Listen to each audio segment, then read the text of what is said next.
बिस्मिल्लाहिर रहमानिर रहीम क़ाल रसूलुल्लाह सल्लल्लाहु अलैहि वसल्लम तअल्लमुल फ़राइद व अल्लिमुहा अन्नास फ़इन्नहा निस्फुल इल्म। আমরা আজকে দ্বিতীয় সবক পড়ব, ফরায়েজের দ্বিতীয় সবক। প্রথম সবকে আমরা পড়েছি, মনে আছে তোমাদের? একজন মাইয়িত তার মালিকানাধীন যে সম্পত্তি রেখে যায় তাকে কি বলা হয়? কয়টা হক রাখে এর সাথে? এক, দুই, তিন, চার। এটার এবার সহজ নকশাটা কি?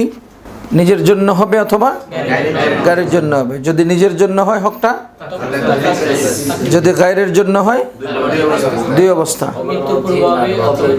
হ্যাঁ, এই হকটা সাবেত হবে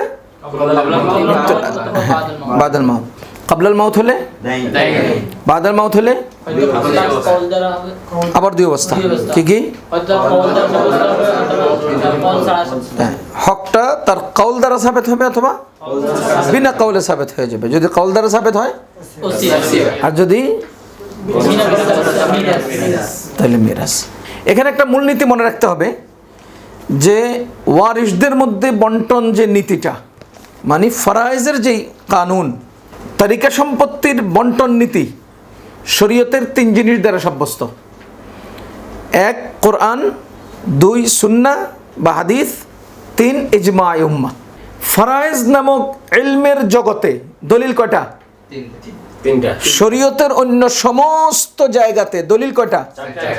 আর ফরায়েজ নামক ইলমের জগতে দলিল কয়টা? এক, দুই, তিন, ইজমায়ে উম্মাহ। আজকে আমরা সর্বপ্রথম ওয়ারিশ কাদেরকে দেব এখানে লিখেছি আমরা ওয়ারিসিন, ধারাবাহিকভাবে 10টা। মনে রাখবা এই কথা। প্রথম শুরু করা হবে আসহাবুল ফরায়েজ দ্বারা। প্রথম শুরু করা হবে কার দ্বারা? দাইন পরিশোধ করার পর অবশিষ্ট যে সম্পদ থাকবে, এই সম্পত্তি সর্বপ্রথম দিতে হবে আসহাবুল ফরায়েজকে। প্রশ্ন, আসহাবুল ফরায়েজ কাকে বলে? আসহাবুল ফরায়েজ বলা হয় প্রত্যেক ওই নারী ও পুরুষ, মাইয়েতের প্রত্যেক ওই নারী পুরুষ আত্মীয় যাদের হক পবিত্র কোরআনে সুস্পষ্টভাবে বর্ণিত হয়েছে। আসহাবুল ফরায়েজ কারে কয়? একদম সংক্ষেপ করে ফেলো। হ্যাঁ, যাদের হক কোরআনে উল্লেখ আছে তাদেরকে কি বলা হয়? আসহাবুল ফরায়েজ। যাদের হক কোরআনে উল্লেখ আছে তাদেরকে কি বলে? আসহাবুল ফরায়েজ। আসহাবুল ফরায়েজ কয়জন? এর মধ্যে নারী কয়জন, পুরুষ কয়জন? ইনশাআল্লাহ পরের ক্লাসে আমরা আসবো, সামনের ক্লাসে আসবে। এরপরে আসো আসাবা। দ্বিতীয় নম্বরে দেব আমরা কাদেরকে? আসাবাকে। এবার জানতে হবে আসাবা কাকে বলে।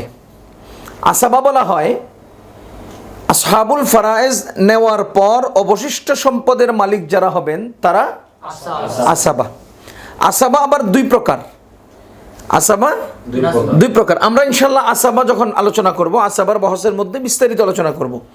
এখানে আমাদের আসাবায়ে নাসাবিয়া, আসাবায়ে নাসাবিয়া কারা? ধরে নাও ছেলে, এখানে আমরা লিখতে পারি ব্র্যাকেটের মধ্যে ইবিন, তারপরে আখ লিখতে পারি, আব লিখতে পারি, তারপরে জাদ। মানে এই ইবিন, আখ, আব, জাদ, এরা কারা? আসহাবায়ে নাসাবিয়া। এই আসহাবুল ফরায়েজে নেওয়ার পর আসহাবায়ে নাসাবিয়া যদি থাকেন তাহলে এর পরবর্তী আর কোনো ওয়ারিশরা এই অংশ পাবে না। মানে আসহাবুল ফরায়েজ নেওয়ার পর অবশিষ্ট জিনিস থাকবেই। আসহাবুল ফরায়েজ সব নিতে পারবে না, কারণ তাদের হক তো উল্লেখিত, পরিমিত। বুঝো নেই? কেউ নিসফ পাবে, কেউ রুবু পাবে, কেউ সুমুন পাবে, কেউ সুদুস পাবে। তাইলে বুঝে গেল যে অংশ তাদেরটা পরিমিত এবং নির্ধারিত। তাহলে সম্পূর্ণ মালের সম্পত্তির মালিক আসহাবুল ফরায়েজ হবে না। তাহলে বাকি আসহাবুল ফরায়েজে নেওয়ার পরে অবশিষ্ট সম্পদ নেবেন কারা? আসাবারা নেবেন। তা আসাবার মধ্যে আসহাবায়ে নাসাবিয়া যদি থাকে তাহলে পরবর্তীতে আরও যে আমরা 8টার কথা এখানে উল্লেখ করছি, এই 8টার কেউ এটার হকদার হবে না। এটা অধিক পর্যন্ত যাবেই না। আসহাবায়ে নাসাবিয়া পর্যন্তই বন্টন শেষ। পক্ষান্তরে যদি আসহাবুল ফারায়েজ আর আসাবায়ে নসবিয়া না থাকে, তখন আমরা কাকে দেব? তখন এই সম্পদ আসাবায়ে সববিয়ার কাছে যাবে। আসাবায়ে সববিয়া কে? আসাবায়ে সববিয়া হলো মাওলাল ইতাকা। কে? মাওলাল ইতাকা কে? যেই ওই গোলাম যাকে কোনো মালিক আজাদ করেছে এবং সেই গোলামের কোনো ওয়ারিশ নাই, তখন যিনিও আজাদ করেছেন তিনি হবেন এই গোলামের ওয়ারিশ। এটা হয় আসাবায়ে সববিয়া। এটা ইতকের কারণে, আজাদের কারণে সে আসাবা হয়ে গেছে। তাইলে যেই গোলামকে আজাদ করেছে কে? মুনিব। ওই মুনিব আসাবা হইতেছে কার? গোলামের। কেন? তার জবিল ফুরুজ নাই, আসাবা নসবিয়া নাই, এই জন্য সে আসাবা সববিয়া হিসেবে নেবে। কথা কি বুঝতেছ? এরপরে সুম্মা আসাবাতুহু আলাল তারতিব, এটা হলো কিতাবের ইবারত। আমরা লিখছি আসাবাতুল মাওলা আলাত তারতিব। আসাবাতুল মাওলা মানে এই মাওলাল ইতাকা আসাবাতুল মাওলা আলাত তারতিব। এটা মনে রাখবা, এই আসাবায়ে সববিয়া যারা মাওলা, তাদের মহিলারা আসাবা হবে না, শুধু রিজালরা হবে। এখানে আমরা ব্র্যাকেটে দিতে পারি আর রিজাল দুনান নিসা।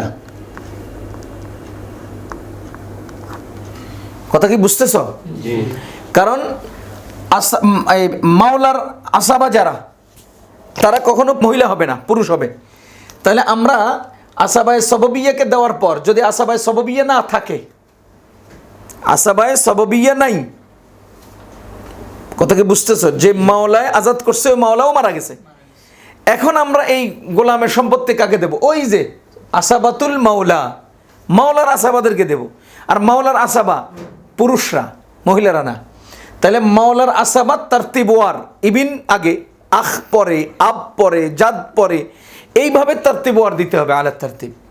তাহলে আসাবাতুল মাওলা আলাত তারতিব ক নম্বরে? 4 নম্বরে। যদি আসাবায়ে নসবিয়া না থাকে, তখন আসাবায়ে নসবিয়ার আসাবাকে দেওয়া হবে।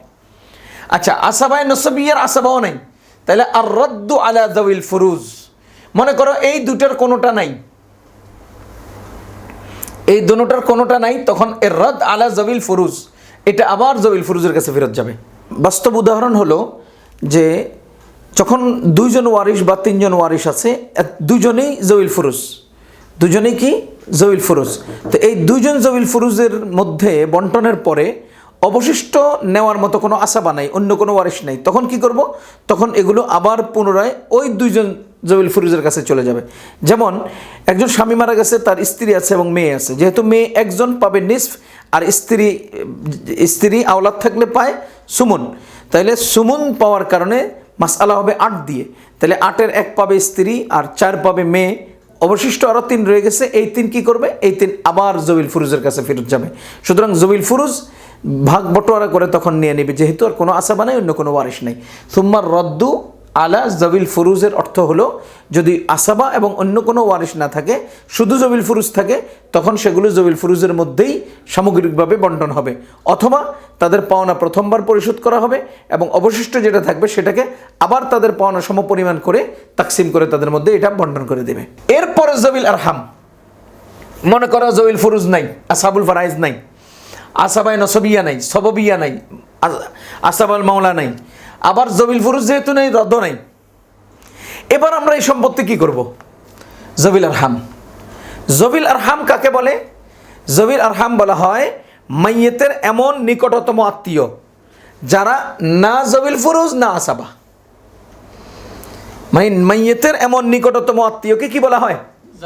যাওয়িল আরহাম বলা হয়, যারা না যাওয়িল ফুরুজ না আসাবা। যাওয়িল আরহামও আলাত তারতিব, যাওয়িল আরহামও আলাত তারতিব। ওই যে আল আকরাব ফাল আকরাব, এটা কিন্তু ফারায়েজের কায়দা। আল আকরাব ফাল আকরাব, এটা কিসের কায়দা? ফারায়েজের কায়দা। অন্যান্য বহসের মধ্যে দেখবা আল আইমান ফাল আইমান, এরকম কায়দাও আছে। ওই সমস্ত কায়দা অন্য বহসের হলেও ফারায়েজের কায়দা কোনটা? আল আকরাব ফাল আকরাব। মাইয়েতের যে যত কাছে হবে তার হক তত বেশি হবে। সুতরাং যাওয়িল আরহামকে আমরা ওই সূত্রে দেব, যে যত কাছের তাকে হক দেওয়া হবে। এরপরে মাওলাল মুওয়ালাত। মাওলাল মুওয়ালাত কাকে বলা হয়?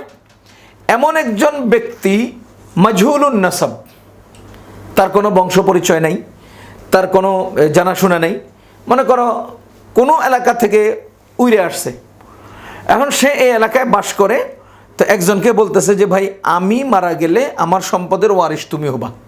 একজনকে এইভাবে করে দিছে, মানে জাস্ট মৌখিকভাবে বলে দিছে যে আমি মারা গেলে আমার ওয়ারিশ তুমি হবা। এই জাতীয় কথা যদি কারো ব্যাপারে করে, তো সেটা হলো মাওলাল মুওয়ালাত। এরপরে হলো আল মুকির লাহু বিন নাসাব আলাল গায়র। মুকির লাহু হলো নসবের, মিরাসের না। মাওলাল মুওয়ালাত হলো মিরাসের, আর মুকির লাহু হলো নসবের। তার মাজহুলুন নসব, তারও নসব নাই। সে কি করছে? আরেকজন ব্যক্তিকে যা বলতেছে তুমি আমার ভাই। ওই যে আমরা বলি না ডাকা ভাই, ডাক ভাই, ধর্মের ভাই, এই টাইপের। দেশি ভাই মুকির লাহু হয় না, এই টাইপের পাতানো ভাই আর কি, যেটাকে আমরা পাতানো ভাই এরকম বলতে পারি। তো একজনকে বলতেছে যে তুমি আমার ভাই।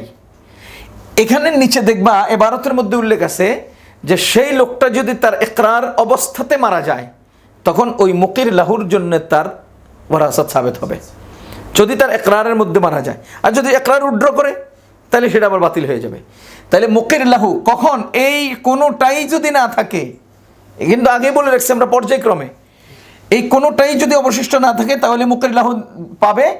এই মুকির লাহু কিসের? বিন নাসাবি আলাল গায়র, গায়রের সাথে নসবের ইকরার। এরপরে হলো মুসা লাহু, ওসিয়ত করছে যার জন্য। আচ্ছা, আমরা গতকালকে পড়েছিলাম ওসিয়তটা মিন সুলুসি মা বাকিয়া বাদাদ দাইন, মিন সুলুসি মা বাকিয়া বাদাদ দাইন। যার জন্য ওসিয়ত করছে সে কতটুক পায়? সুলুসি মা বাকিয়া। এখন দেখো জবিল ফুরুজ, আসহাবুল ফারাইজ নাই, আসাবাও নাই, এরপরে পরবর্তীক্রমে কেউ নাই, মুকির লাহু নাই, তখন মুসা লাহু বিজামিইল মাল। আগের বহসটা ছিল আসহাবুল ফারাইজ এবং আসাবা যদি থাকে তখন তার ওসিয়ত হবে সুলুসি মা বাকিয়া। আর যদি এরা কেউ না থাকে তখন মুসা লাহু বিজামিইল মাল। এই ব্যক্তি যার জন্য ওসিয়ত করবে ওই ব্যক্তি পুরাটাই পেয়ে যাবে। কেন?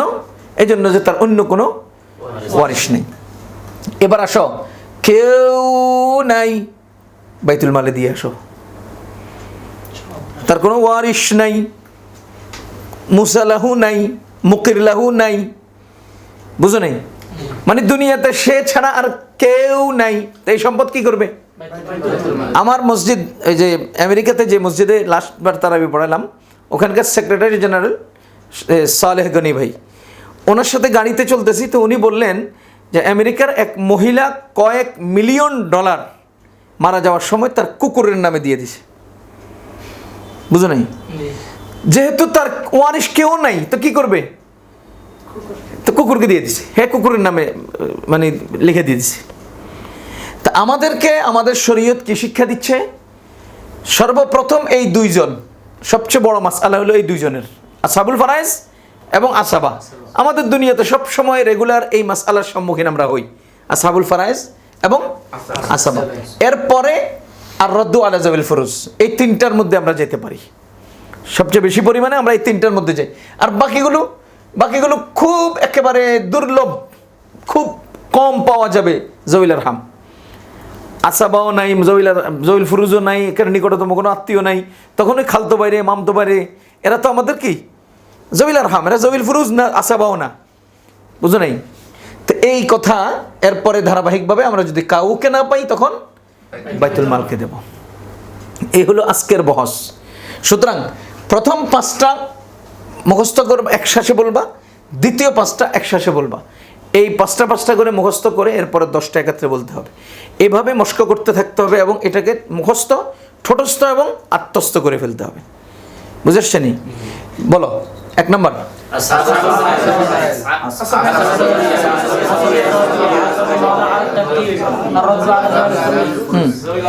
একসাথে, ডাইন পাশেরটা একসাথে, 5টা একসাথে।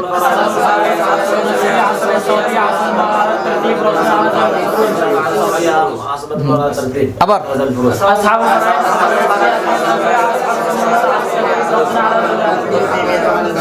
দ্বিতীয় লাইন,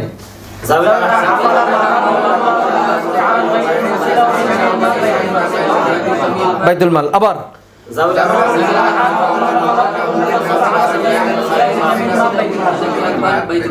এভাবে মুখস্থ করে ফেলতে হবে। আগামীকালকে এক দাঁড়ানোতে 100 পুরোটা বলতে হবে ইনশাআল্লাহ। আল্লাহ কবুল করুক।